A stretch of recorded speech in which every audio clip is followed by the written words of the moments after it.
이게 뭐야? 지영은 행주로 손을 닦으며 말했습니다. 생일 선물이야. 세연은 어이없다는 듯 웃었습니다. 올케, 음식은?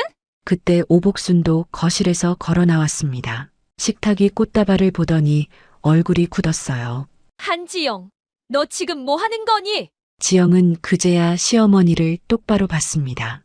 어머니가 4만 원 주셨어요. 그래서? 그래서 그 돈으로 살 수 있는 걸 샀어요. 시어머니는 딸 생일상에 갈비찜과 잡채를 차리라며 며느리 손에 달랑 4만 원을 쥐어줬습니다.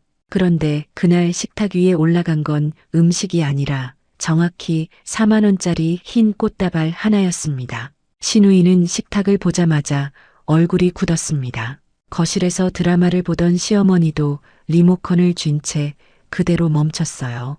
아무 말도 못한 채 식탁 위 꽃다발만 바라봤습니다. 며느리는 조용히 말했습니다. 어머니가 주신 돈으로 살 수 있는 건 이게 전부였어요. 10년 동안 자기 돈까지 보태가며 시댁 밥상을 차리던 며느리가 왜 그날 처음으로 꽃다발 하나만 올려뒀는지, 그리고 왜 그 꽃다발 하나가 그 집의 공기를 완전히 바꿔놓았는지 지금부터 시작하겠습니다. 한지영이 처음 이 집 식구가 됐을 때 시어머니 오복순이 건넨 첫 마디는 축하가 아니었습니다. 우리 세연이는 입맛이 까다로우니까 내가 잘 챙겨야 해. 결혼식이 끝난 날이었어요. 예식장 꽃 향기와 화장 냄새가 아직 옷깃에 남아있던 날. 친정엄마는 신부 대기실에서 끝까지 지영 손을 놓지 못했고, 아버지는 괜히 양복 단추만 만지작거리다가 잘 살면 된다는 말만 몇 번이고 반복했죠. 지영은 그날 분명히 새로운 삶이 시작된다고 생각했습니다. 낯선 집안으로 들어가지만 그래도 둘이 같이 꾸려가는 가정은 다를 거라고 믿었어요. 남편이 될 김도연은 과묵한 편이었지만 무던하고 큰 문제를 만들지 않는 사람처럼 보였습니다. 그 무던함이 나중에 어떤 식으로 사람을 지치게 하는지 그때는 몰랐죠. 지영은 25이었습니다. 전문대를 졸업하고 바로 취업하는 대신 조금 늦더라도 자기가 좋아하는 걸 더 배우고 싶다고 마음먹은 뒤 푸드 스타일링 과정을 들었어요. 남들 눈엔 그걸 배워서 어디에 쓰냐 싶은 공부였지만 지영은 그 시간이 참 좋았습니다. 단순히 음식을 만드는 게 아니라 한 그릇을 어떻게 보여줄지, 누가 먹는 음식인지에 따라 어떤 색을 써야 하는지, 평범한 나물 반찬도 어떻게 담느냐에 따라 얼마나 다르게 느껴지는지를 배우는 일이요. 지영에게는 수첩이 한 권 있었습니다. 잡지에서 오린 음식 사진, 카페에서 본 접시 배치, 시장에서 발견한 제철 재료, 메모, 그리고 언젠가 꼭 해보고 싶은 출장 케이터링 아이디어까지 빼곡하게 적혀 있었어요.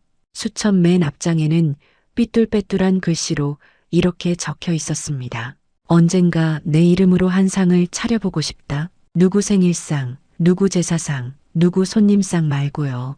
정말 자기 이름으로요.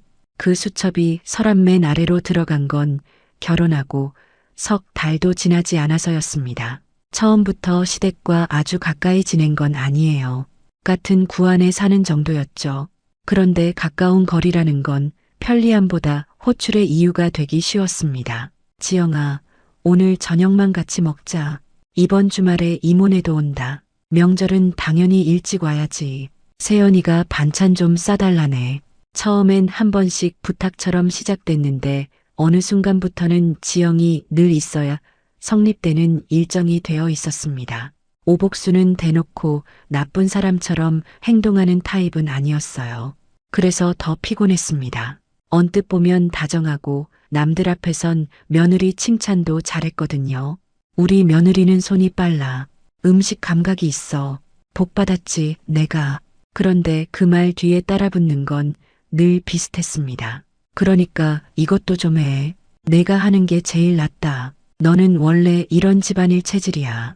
처음엔 정말 칭찬인 줄 알았어요. 나중에야 알았습니다. 그건 잘한다는 말이 아니라 내가 맡아라는 뜻이었다는 걸요. 신우이 오세연은 이 집에서 늘 특별한 사람이었습니다. 미국 유학까지 다녀온 피부과 전문의, 잘 나가는 병원에 근무하고 옷도 늘 반듯했고 말투에는 자기 기준이 아주 선명하게 묻어 있었어요. 오복순의 자랑은 언제나 딸 세연에서 시작해서 딸 세연으로 끝났습니다. 우리 세연이는 어릴 때부터 공부를 잘했어. 세연이는 보는 눈이 높아서 아무거나 안 먹어. 역시 배운 애는 다르지. 지영은 처음엔 그게 자연스러운 모성의 자랑이라고 생각했어요. 그런데 문제는 그 자랑이 늘 비교와 함께 온다는 거였습니다. 지영이도 착하긴 한데 세연이처럼 야무진 맛은 없어. 세연이는 바빠서 이런 집안일 못하지. 넌 그래도 손재주가 있잖아. 사람은 각자 잘하는 게 다른 거야. 말은 늘 부드러웠어요. 하지만 듣는 사람은 알죠. 그 말이 결국 누구를 위로하고 누구를 낮추는지요. 세연은 따로 살았지만 주말이면 자주 들렀습니다. 와서 밥을 먹고 반찬을 챙겨가고 때론 친구가 놀러 온다고 따로 몇 가지를 부탁하기도 했어요. 옳게 지난번에 해준 연근조림 괜찮더라. 근데 조금만 덜 달았으면 좋았을 것 같아. 잡채는 면이 좀 탱탱해야 하는데 불고기는 고기질이 중요해. 어차피 할 거면 제대로 해야지. 감사하다는 말보다 평이 먼저였습니다. 지영은 처음 몇 년간 웃으며 넘겼어요. 누군가는 예민하고 누군가는 말이 직선적일 수 있다고 생각했으니까요. 가족이란 원래 어느 정도는 맞춰가는 거라고 믿었어요. 그런데 신기한 건 그 맞춤이 늘 한쪽 방향으로만 이루어진다는 거였습니다. 지영이 맞추고 지영이 이해하고 지영이 참는 방향으로요. 명절이면 새벽 5시에 일어나 전을 부쳤습니다. 고기 밑간을 하고 나물을 무치고 동그랑땡 반죽을 치대고 탕국 냄비를 올리면 금세 오전이 지나갔어요. 그 와중에 오복수는 친척들 앞에서 이렇게 말했습니다. 지영이가 이런 건 잘해. 얘는 부엌에서 쓰는 게 더 빛나. 친척들은 좋게 듣고 웃었지만 지영은 웃을 수 없었어요. 누군가 앞에서 자신의 삶이 너무 쉽게 정리되는 기분이 들었거든요. 넌 바깥보다 부엌에 어울린다. 그 말이 꼭 그렇게 들렸습니다. 돈 이야기는 늘 애매하게 시작됐습니다. 오복수는 장을 보라고 돈을 줄 때 꼭 부족한 금액을 건넸어요. 아예 안 주는 것도 아니고 충분히 주는 것도 아니었습니다. 딱 거절하기 애매한 수준.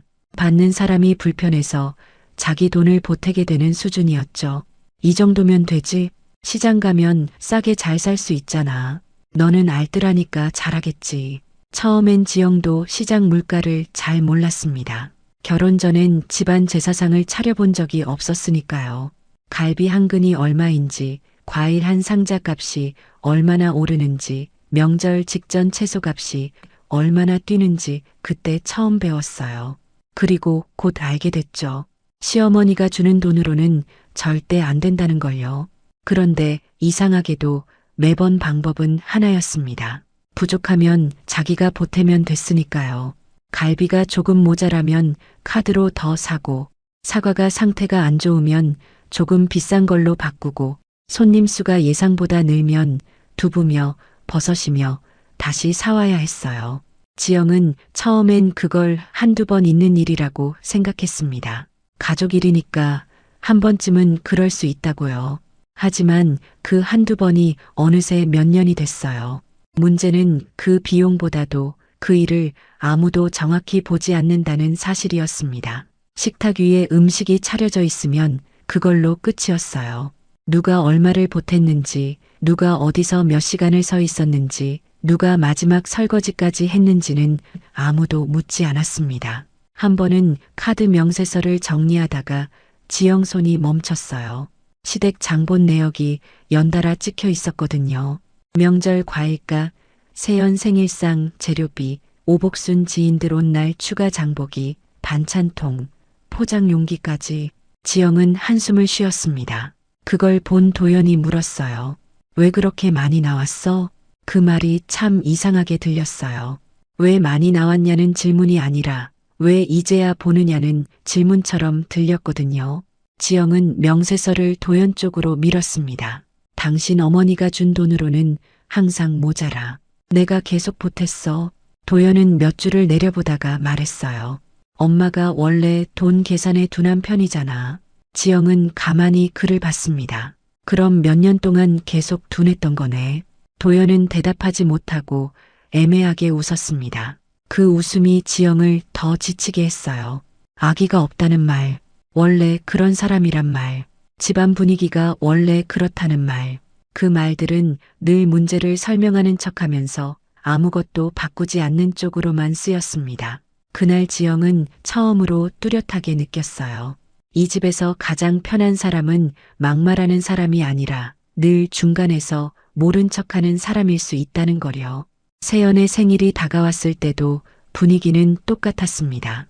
오복수는 거실에서 드라마를 보다가 봉투 하나를 내밀었어요. 세연이 온다. 갈비찜하고 잡채도 하고 미역국도 끓여. 요즘 걔가 힘들다니까 반찬도 몇 가지 넉넉히 해놔. 들고 가게. 지영은 봉투를 받아 열어봤습니다. 4만 원. 잠깐 계산을 해봤어요. 갈비는 물론이고 미역과 소고기만 사도 빠듯한 돈이었습니다. 잡채 재료까지 넣으면 말도 안 됐죠. 지영은 봉투를 다시 접으며 조용히 물었습니다. 어머니, 이걸로 다 하라고요? 오복수는 화면에서 눈도 떼지 않은 채 대답했어요. 모자라면 내가 좀 센스 있게 하면 되지.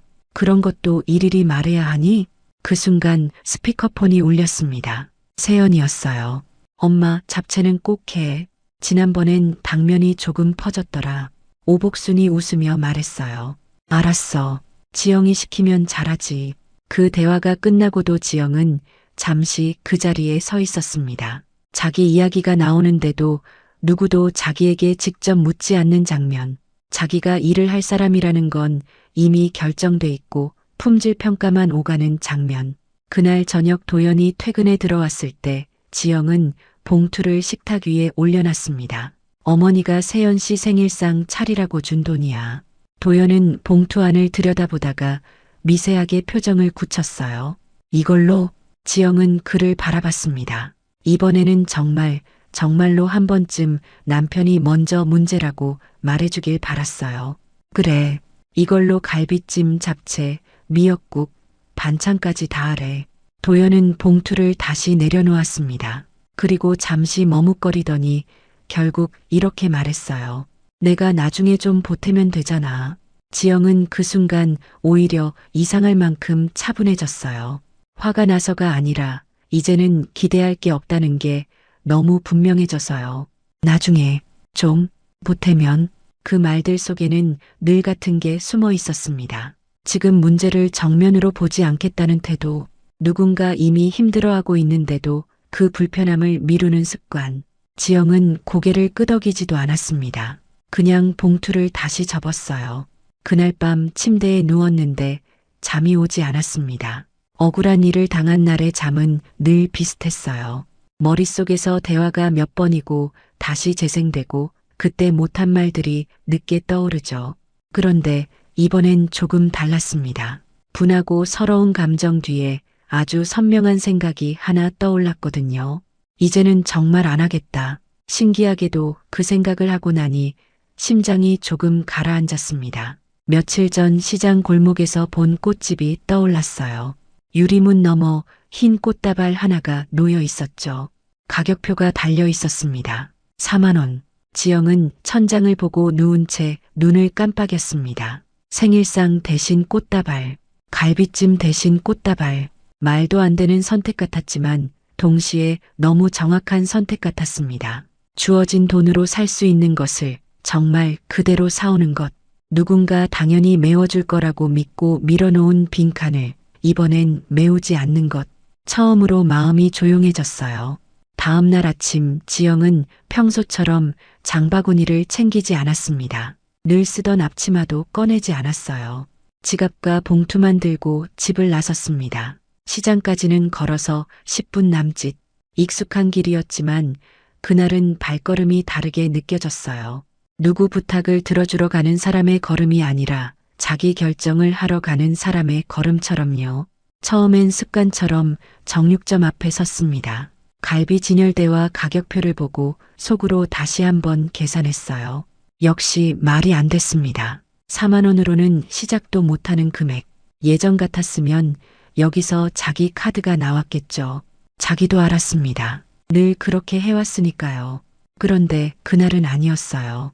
지영은 발길을 돌렸습니다. 꽃집은 시장 초입에 있었습니다. 맑은 물이 담긴 양동이들 사이로 흰색과 분홍색 꽃들이 줄지어 서 있었죠.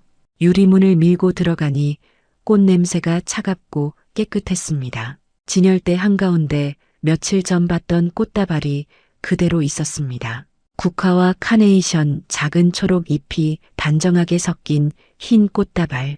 가격표는 여전히 같았어요. 4만 원. 지영은 잠시 그 꽃다발을 바라보다가 말했습니다. 이거로 주세요. 주인이 포장을 마무리하는 동안 지영은 가만히 서 있었습니다. 이상하게도 손이 떨리진 않았어요. 오히려 아주 오래된 피로가 조금씩 벗겨지는 기분이 들었습니다. 봉투를 받아들고 시장을 나설 때 누가 보면 생일 선물 사가는 사람처럼 보였을 겁니다. 하지만 지영은 알고 있었어요. 이건 선물이 아니라 답이라는 걸요. 집에 들어서자 오복순이 물었습니다. 장 안 보고 뭐 샀니? 지영은 대답하지 않고 부엌으로 들어갔어요.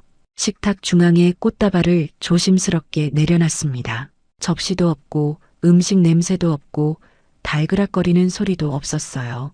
너무 조용해서 오히려 더 선명했습니다. 잠시 뒤 현관문이 열렸습니다. 세연이 들어왔어요. 코트 벗는 손길이 가볍고 기대가 섞인 표정이었습니다. 그런데 식탁을 보는 순간 표정이 굳었죠. 이게 뭐야? 지영은 행주로 손을 닦으며 말했습니다. 생일 선물이야. 세연은 어이없다는 듯 웃었습니다. 옳게, 음식은? 그때 오복순도 거실에서 걸어 나왔습니다. 식탁이 꽃다발을 보더니 얼굴이 굳었어요. 한지영, 너 지금 뭐 하는 거니? 지영은 그제야 시어머니를 똑바로 봤습니다. 어머니가 4만 원 주셨어요. 그래서 그 돈으로 살 수 있는 걸 샀어요. 순간 정적이 흘렀습니다. 세연이 먼저 목소리를 높였어요. 지금 내 생일에 장난하는 거야? 지영은 그 말에 물러서지 않았습니다. 장난 아니에요. 저는 늘 모자라는 돈에 제 돈 보태서 했어요. 갈비도, 과일도, 반찬통도요. 근데 오늘은 안 보탰어요. 어머니가 주신 돈 안에서만 샀어요. 오복순이 얼굴을 붉혔습니다. 며느리가 그 정도도 못해? 지영의 목소리는 오히려 더 차분해졌어요. 그 정도가 어느 정도인데요? 4만 원으로 갈비찜, 잡채, 미역국, 반찬까지 다 차리라는 게 상식인지 아닌지 다 아시잖아요. 알면서도 늘 제가 메우길 기다리셨잖아요. 세연이 비웃듯 말했습니다. 올케가 너무 예민한 거 아니야? 우리 엄마 원래 좀 직설적인 거 알잖아. 직설적인 게 아니라 편한 쪽으로 밀어놓은 거예요. 지영은 처음으로 세연을 똑바로 봤어요. 세연 씨는 늘 먹는 사람 입장에서만 말했어요. 한 번이라도 얼마가 들었는지, 누가 얼마나 서 있었는지 물어본 적 있어요? 세연의 표정이 굳었습니다. 그때까지 거실 끝에 서 있던 도연은 아무 말도 하지 못하고 있었어요. 지영은 마지막으로 그를 봤습니다. 당신도 알았잖아. 내가 계속 돈 보태온 거. 도연은 입술을 달싹였지만 바로 대답하지 못했습니다. 알고 있었으니까요. 그걸 아니라고 부정할 수가 없었어요. 지영은 조용히 말을 이었습니다. 당신이 몰랐던 게 아니야. 그냥 불편한 말을 안 한 거지. 그 말은 칼같이 날카롭진 않았지만 아주 정확했습니다. 도연 얼굴이 굳었어요. 처음으로 자기 방관이 이름 붙여진 순간이었으니까요. 지영은 앞치마를 벗어 식탁 의자에 걸었습니다. 오늘은 안 합니다. 앞으로도 이렇게 당연하게 맡기시면 안 할 거예요. 그리고 그대로 집을 나섰습니다. 그날 복도에서 들이마신 공기는 차갑고 선명했습니다. 누군가를 화나게 했다는 불안도 있었지만 더 크게 느껴진 건 이상한 가벼움이었어요. 10년 동안 자기 몸 어딘가에 매달려 있던 무게를 처음 내려놓은 사람처럼요. 그 사건은 생각보다 빨리 퍼졌습니다. 동네는 원래 이런 이야기를 좋아해요. 며느리가 참고 산 이야기엔 별 관심 없지만 참던 사람이 어느 날 딱 끊어낸 이야기는 다들 오래 기억합니다. 딸 생일상에 음식 대신 꽃다발만 올려놨대. 4만 원 줬다더라. 아무리 며느리라도 그렇지. 아니다. 며느리도 너무 세게 나온 거 아니냐. 반응은 갈렸지만 오복수는 편할 수 없었습니다. 전화 한 통 받을 때마다 표정이 굳었어요. 처음엔 변명했죠. 요즘 애들이 좀 예민해. 내가 그렇게 큰 잘못한 건 아니야. 그런데 상대가 되물으면 말끝이 흐려졌습니다. 4만 원으로 뭘 하라는 거였어? 며느리가 자기 돈 넣은 건 알았어. 몰랐어? 오 여사, 아무리 그래도 그건 너무했지. 누군가의 입을 통해 자기 행동이 반복돼 돌아오자 오복수는 처음으로 불편해졌습니다. 그 불편함은 죄책감이라기보다 자존심 상함에 가까웠지만 그래도 시작은 시작이었죠. 그날 밤 부엌에 혼자 서 있다가 문득 싱크대 앞 풍경이 떠올랐어요. 명절 끝난 밤마다 남들은 거실에서 과일 먹으며 쉬는데 지영 혼자 고무장갑 낀 채 설거지하던 뒷모습. 한 번도 수고했다고 말해준 적이 없었어요. 늘 잘하니까, 늘 있는 자리니까 그냥 거기 있는 줄 알았거든요. 오복수는 순간 가슴이 불편해졌습니다. 한편 세연은 더 불쾌했습니다. 처음 며칠은 친구들에게 우리 올케가 유난을 떤다는 식으로 말했어요. 그런데 뜻밖에도 반응이 예상과 달랐습니다. 너 생일상이면 내가 좀 보태지 그랬어. 올케가 계속 자기 돈 넣은 건 진짜 몰랐어? 너도 좀 너무했다. 세연은 그때 처음 말을 잃었습니다. 자기는 한 번도 그 돈이 누구 주머니에서 나갔는지 생각해 본 적이 없었거든요. 그게 미안해서라기보다 자기가 그렇게까지 무심한 사람처럼 보일 수 있다는 사실이 불편했어요. 하지만 불편함도 결국 균열의 시작이 됩니다.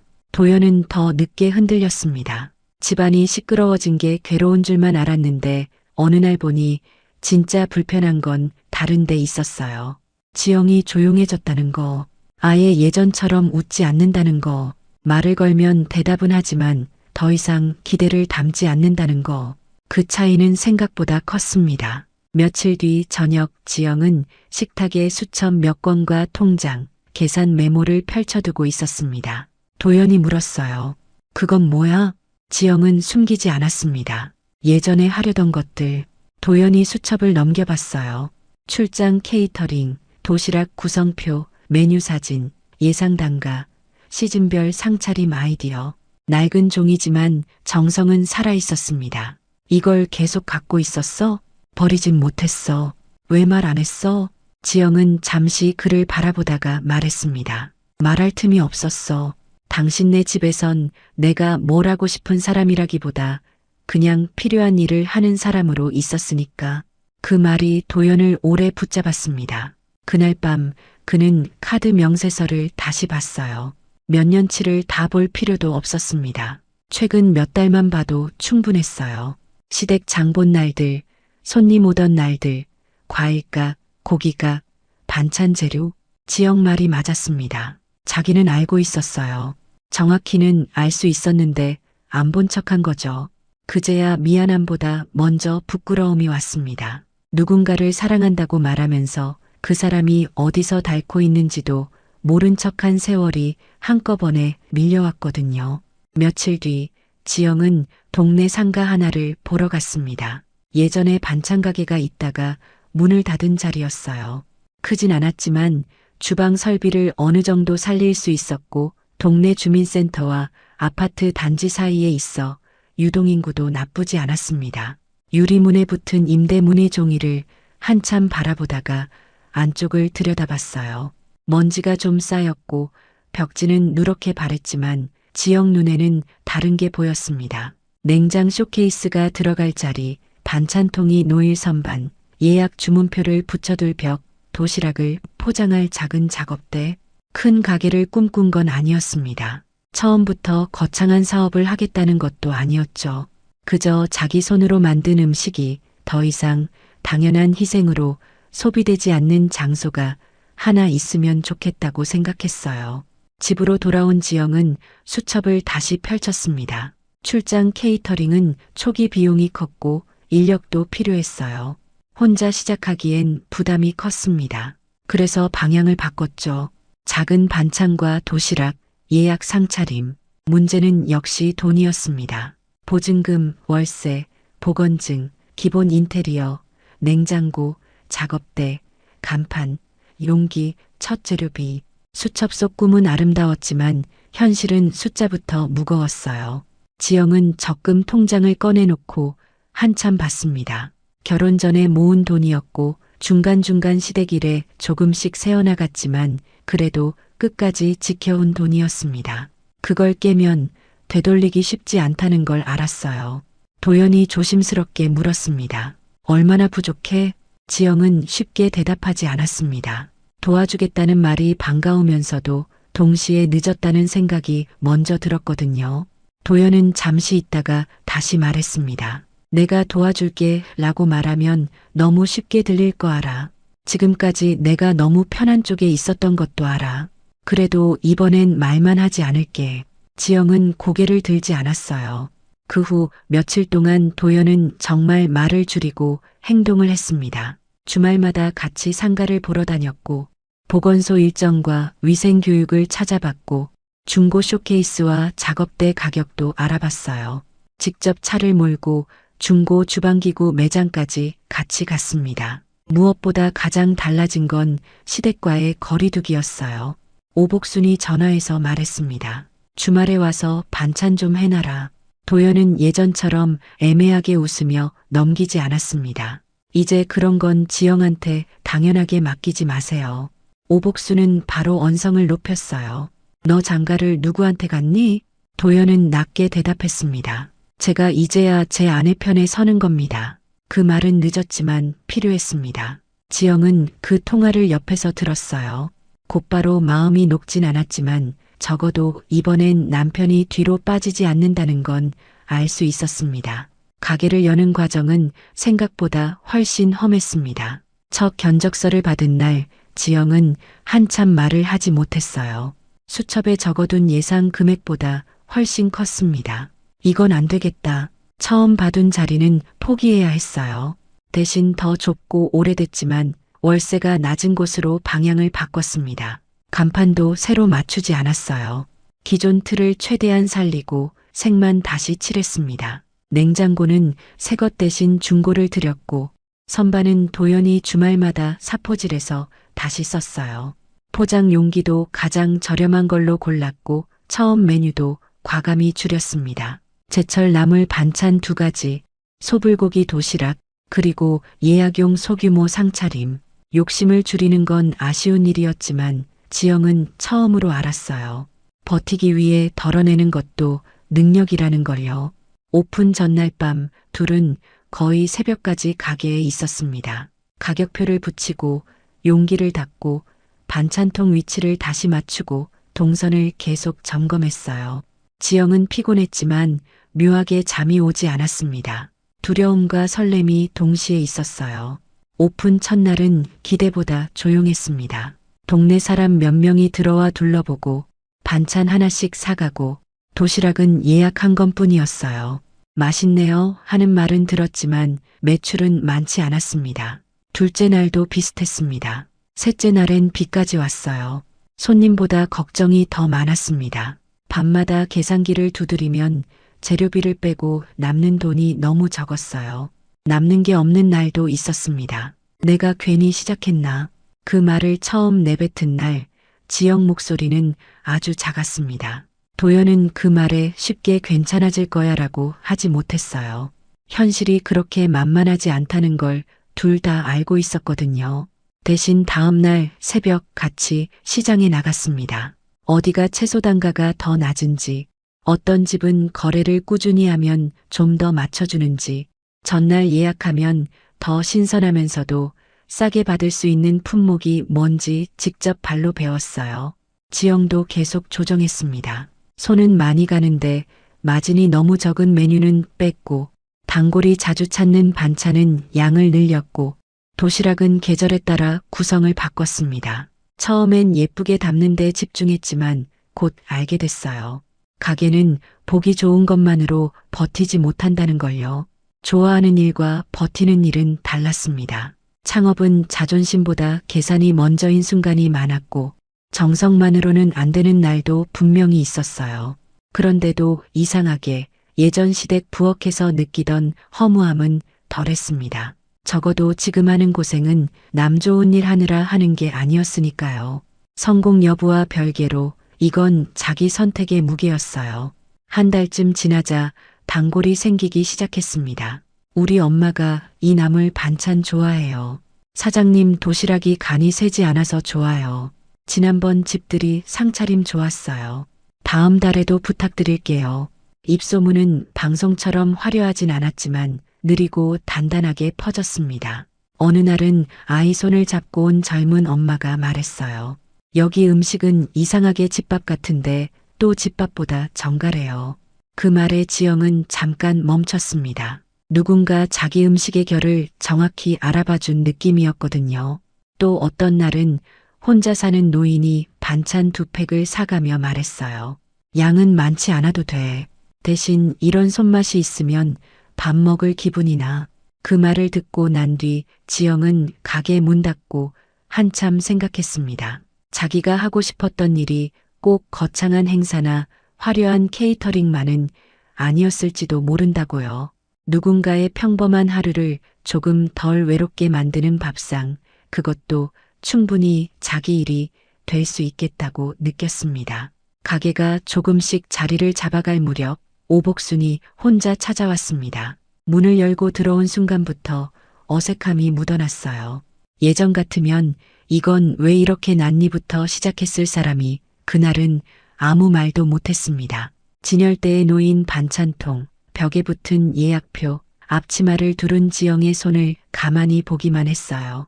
같은 손이었습니다. 시댁 부엌에서 늘 보던 그 손. 그런데 여기서는 전혀 다른 사람의 손처럼 느껴졌죠.